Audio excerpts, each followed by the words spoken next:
ماشاءاللہ تبارک اللہ الحمدللہ ثم الحمدللہ، اللہ تعالیٰ کے فضل و کرم سے یہ محترم بھائی گجرانوالے سے اسپیشل تشریف لائے، والد 2 بیٹوں کے ہمراہ۔ بیٹے ماشاءاللہ بہت ہی خوبصورت، جیسے پٹھان ہوتے ہیں ویسے، عمر 19 سال، خوبصورت، رنگ گورا، 5 فٹ 10 انچ قد، ماشاءاللہ سمارٹ، کوئی نقص بیماری نہیں، نیشنلٹی پاکستانی، مادری زبان پشتو، نماز روزے کے پابند، تعلیمی قابلیت مناسب ہے، ذریعہ معاش بزنس ہے، ماہانہ آمدنی الحمدللہ اچھی ہے، مکان ذاتی ہے، بینک بیلنس، جائیداد، گاڑی اللہ کا دیا سب کچھ ہے، قوم برادری آوان، اب میں سے ایک آوان، دوسرے افریدی، اور والدین دونوں حیات ہیں، اور آبائی علاقہ ٹل اور پشاور، یعنی ماں باپ میں ایک ٹل سے اور دوسرے پشاور سے ہیں، یعنی دونوں پٹھان ہیں۔ والد اپنا بزنس ہے، فیکٹری ہے جی پلاسٹک دانے کی، مسلک دیوبندی ہے، فیملی پڑھی لکھی ہے، 2 بھائی 2 بہنیں،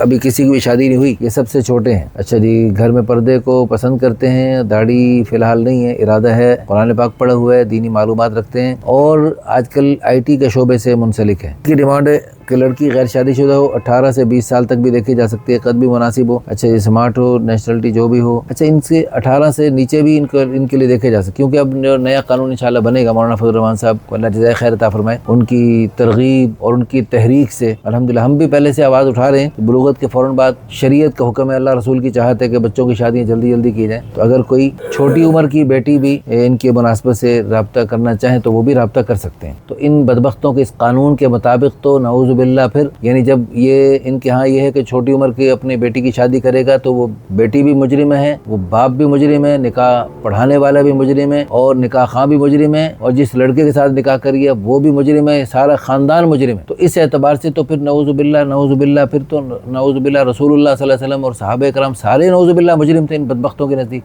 تو اس لیے اس قانون پر حضرت مولانا فضل الرحمان صاحب نے جو بلند آواز اٹھائی ہے، ہم ان کو خراج تحسین پیش کرتے ہیں، اور اس قانون کو جوتے کی نوک پہ رکھتے ہیں۔ جو قانون اللہ رسول کی چاہت کے خلاف ہو اور شریعت کے خلاف ہو اور قرآن اور حدیث کے خلاف ہو، اس قانون کی ہمارے ہاں کوئی حیثیت نہیں۔ اس ویڈیو کو شیئر کر کے، لائک کر کے، اچھے کمنٹس کر کے اس خیر کے پیغام کو ساری دنیا میں پھیلا دیں۔ جزاکم اللہ خیرا۔